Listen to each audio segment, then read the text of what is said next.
Breaking news చూస్తున్నాం. Visakha steel plant ప్రమాదం అందరి హృదయాల్ని కలిచివేస్తోంది. సీసీటీవీ విభాగంలో లిక్విడ్ స్టీల్ పడ్డంతో 8 మంది సజీవ దహనమైపోయారు. 4 మృతదేహాలను గుర్తించారు. మరికొందరికి తీవ్ర గాయాలయ్యాయి. ప్రమాదం చోటు చేసుకున్న సీసీటీవీ విభాగం విషయానికి వస్తే అక్కడ ద్రవ ఉక్కును ఘన రూపంలోకి మారుస్తూ ఉంటారు. Blast furnace, steel melting shop నుంచి వచ్చే లిక్విడ్ స్టీల్ ని నిర్దిష్ట ఆకారంలోకి మార్చే ప్రక్రియ అక్కడ జరుగుతూ ఉంటుంది. కరిగిన ద్రవలోహాన్ని పెద్ద లాడర్స్ ద్వారా కాస్టింగ్ మెషిన్ లోకి పంపి గడ్డ కట్టించి ఉక్కు దిమ్మలుగా మలుస్తారు. ఇక్కడ పనిచేసే కార్మికులు, ఇంజనీర్లు లిక్విడ్ స్టీల్ ని ఉష్ణోగ్రతను పర్యవేక్షించడం, క్రేన్ల ద్వారా లాడర్స్ ని తరలించడం, కాస్టింగ్ ప్లాంట్ నిర్వహణ లాంటి పనులు చూసుకుంటూ ఉంటారు. సీసీడీ విభాగంలో పర్మనెంట్ ఎంప్లాయీస్ తో పాటు వందలాది మంది కాంట్రాక్ట్ కార్మికులు ఏబిసి షిఫ్టుల వారీగా పనిచేస్తూ ఉంటారు. సాధారణంగా కాస్టింగ్ మిషన్ లో ఒకే టైంలో 15 నుంచి 20 మంది వరకు కార్మికులు విధుల్లో ఉంటారు.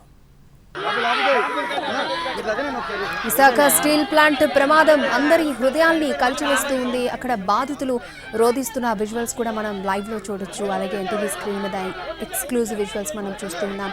ప్రమాద సమయంలో అలాగే బాధితులు రోధిస్తున్న విజువల్స్ మనం చూస్తూ ఉన్నాం. ఈ ప్రమాదం అందరినీ కూడా కలిచివేసింది. సీసీటీ విభాగంలో లిక్విడ్ స్టీల్ పట్టంతో 8 మంది సజీవ దహనమయ్యారు. 4 మృతదేహాలను ఇప్పటివరకు గుర్తించారు. మరికొందరికి తీవ్ర గాయాలయ్యాయి. ప్రమాదం చోటు చేసుకున్న సీసీటీ విభాగం విషయానికి వస్తే కనుక అక్కడ ద్రవ రూపంలో ఉన్న ఉక్కుని ఘన రూపంలోకి మారుస్తారు. Blast furnace, steel melting shop నుంచి వచ్చే లిక్విడ్ స్టీల్ ని నిర్దిష్ట ఆకారంలోకి మార్చే ప్రక్రియ అక్కడ జరుగుతూ ఉంటుంది. కరిగిన ద్రవ లోహాన్ని పెద్ద లాడర్స్ ద్వారా కాస్టింగ్ మిషన్ లోకి పంపి గడ్డ కట్టించి ఉక్కు దిమ్మలుగా వాటిని మలుస్తారు. ఇక్కడ పనిచేసే కార్మికులు, ఇంజనీర్లు లిక్విడ్ స్టీల్ ని వాటి ఉష్ణోగ్రతను పర్యవేక్షించడం, క్రెయిన్ల ద్వారా లాడర్స్ ని తరలించడం, కాస్టింగ్ ప్లాంట్ నిర్వహణ లాంటి పనులు చూసుకుంటూ ఉంటారు. సీసీటీ విభాగంలో పర్మనెంట్ ఎంప్లాయీస్ తో పాటు వందలాది మంది కాంట్రాక్ట్ కార్మికులు ఏబిసి షిఫ్టుల వారీగా పనిచేస్తూ ఉంటారు.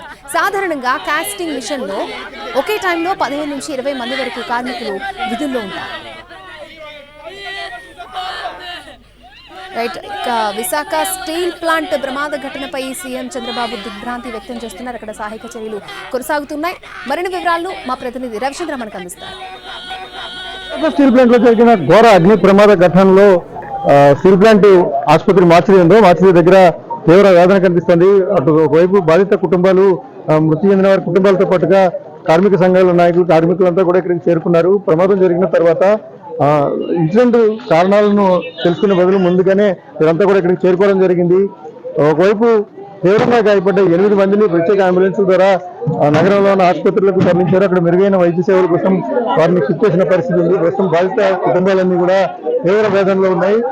గోల్డ్ కుమార్ SMS 1 లో మిషన్ ఆపరేటర్ గా పనిచేస్తున్నాడు, మిషన్ ఇన్ఛార్జ్ గా పనిచేస్తున్నాడు. రెండో అతని పేరు ప్రభాకర్, ఇతను ఫోర్మెన్. భాను అని మొత్తం 3 ఉన్నారు ఇక్కడ.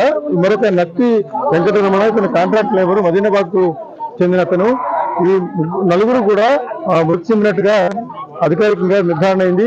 ఇక మిగిలిన వారికి సంబంధించి ఎవరైతే ఆ స్లాబ్ లో చిక్కుకుపోయారో వారు పూర్తిగా భస్మం అయిపోయిన పరిస్థితి. వారి యొక్క ఆచూకీని కూడా గుర్తించడానికి కష్టం అవుతుంది.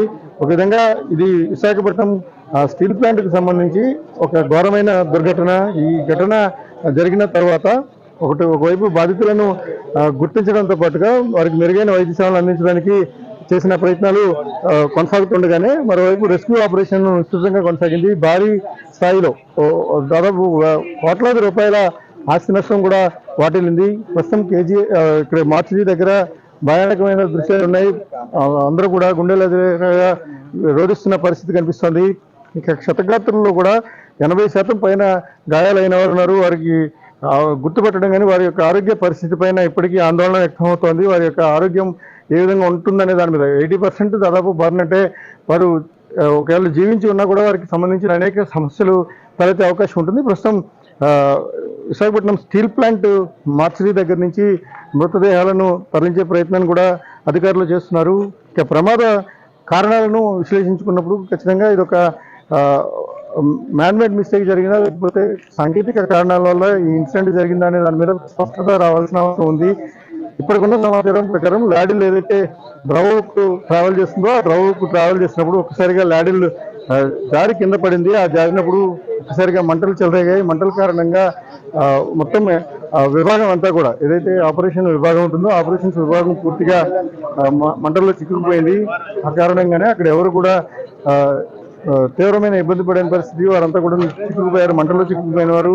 లేదంటే లాడిల్ ఎక్కడ ద్రవకు పడిందో ద్రవకు పడినప్పుడు వారంతా కూడా ప్రాణాలను కోల్పోయిన పరిస్థితి ఉంది. అధికారికంగా నలుగురిని ఇప్పటికే ప్రకటించారు. మరో నలుగురికి సంబంధించిన వివరాలు రావాల్సిన అవసరం ఉంది.